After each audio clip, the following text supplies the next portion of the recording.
Welcome back to Yahoo Finance Live, everyone. It's been an eventful week for Elon Musk, from his appointment to the Twitter board to Tesla's cyber rodeo, where Musk promised product rollouts, including full self-driving plus a production timeline for Cybertruck. To go further into the biggest announcements from the event, Kevin Paffrath, who is the financial analyst and Meet Kevin YouTube channel host, he joins us now. Kevin, you were actually at the event, so set the stage from us. What was the vibe like on site, and what was the big takeaway that kept everybody chatting at the end?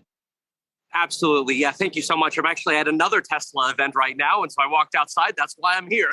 But here's the thing. Everybody was so excited about the event, especially local residents, because we interviewed local residents there because we wanted to see if there was any tension or if anybody was upset with the fact that now this massive gigafactories here might drive up housing prices.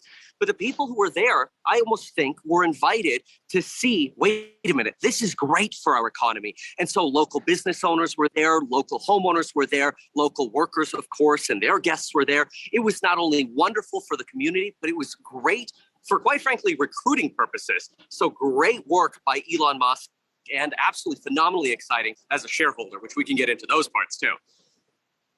And Kevin, to that point, I'm wondering, what was it like, of course, just being at this event? What is the Gigafactory like? Because we know that Tesla CEO Elon Musk was really touting just the size, how expansive this facility is. What was it like on the ground?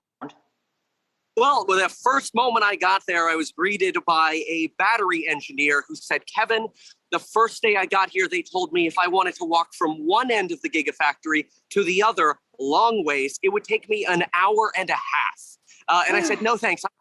That walk, but that's a good idea of the size. But here's the other thing you've got to remember about Tesla. Tesla is so much so a robotics company, and that's what you see and feel there. In 2016, Tesla purchased a robotics manufacturer in Germany, and that's where they make a lot of their robots now. And it's phenomenal to see the technology here, because if you're looking to invest in a robotics industry, forget about Amazon. This is where it is. They've got automatic lifts, automatic vehicle movers. Obviously, they're using the Gigapress, and they're building these machines, which now they've almost perfected, which that unlocks the next frontier. And in my opinion, we're not going to be looking at maybe one new Gigafactory coming. I think in the next 2 years, we're probably going to get between 5 and 10 new factories, and that's hugely bullish for Tesla investors. Sounds like you put a track outside that thing. You got some exercise. Kevin, I got a double for you. Be honest with me. Do you honestly like the look of that Cybertruck? And what's the feeling like among employees and their relationship toward Elon Musk? You get a sense that if Jeff Bezos was at a factory, it wouldn't be the reverence that I appear to see watching the opening of Giga Texas. Yeah, here's the beautiful thing about Elon Musk is, while initially many doubted Elon Musk, now they realize, wait a minute, Elon is the visionary. He's the person who's going to get an idea happening, and then the employees are going to fulfill it, and he is going to honor and reward them and pay them well for that, not only through stock-based compensation, but they get paid well as well. It's a phenomenal company. I love the look of the Cybertruck, and I'll tell you, they have to keep that Cybertruck under armed security because employees keep trying to get into it. They don't want to let anybody into it, but everybody, even inside Tesla, is so excited to be around the Cybertruck. I'm excited for it. I'll certainly be purchasing one myself. I'm more excited about allocating more of my investments to Tesla because of what I saw yesterday. And last week, I spoke with the head of investor relations personally. I'll tell you, all public information, this company is ready to explode, and nobody's valuing this company appropriately.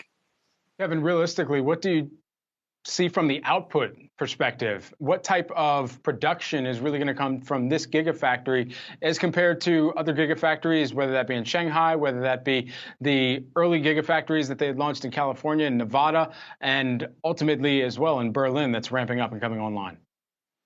These two new gigafactories are the future because they actually have the 4680 cell production on site. I was standing right next to the assembly lines for the 4680 battery cells. This is the future. For those who don't know, it's the structural battery pack. They are bringing raw materials into this factory. They're not shipping in batteries. They're not shipping in motors. They're putting everything together in this plant. This plant is what is going to get copy and pasted. This is sort of like you wrote your essay and now you've got to publish it 10, 20 different times. The essay has been written. Now all Elon has to do is focus on new projects and let the employees build more factories. And I expect, like I mentioned, those 5 to 10 gigafactory announcements in the next 2 years. People are only pricing in maybe 1 or 2 because it took so long with, Berlin and Texas. But these were writing the essay. The essay's written now. We go to copy and paste mode now. And as you talk about these future facilities for Tesla, where do you think could be a good geographical candidate for a new plant? And when do you think that these announcements might start coming? So Elon Musk has mentioned to us that he's trying to get a factory on every single continent. But I actually think what they should do is they should double down on China. We should have 2, 3, 4 new gigafactories in China because we can get the Chinese factories up 2 to 3 times as fast as we can get them up in America. Now, I know Biden doesn't want to hear that, but it's the reality. We were able to build Shanghai in a year. We're able to expand it much faster. Sure, we've got these COVID lockdowns. That's going to go away. But the beauty is we need speed. We need rental car companies like Hertz to stop buying Polestars because there aren't enough Teslas.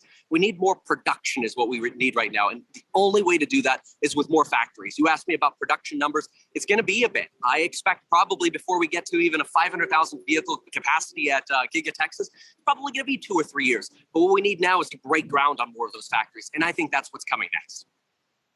Get excited next time. He's Meet Kevin on YouTube. Good to see you, Kevin Paffrath. Enjoy the rest of your trip there. Appreciate it.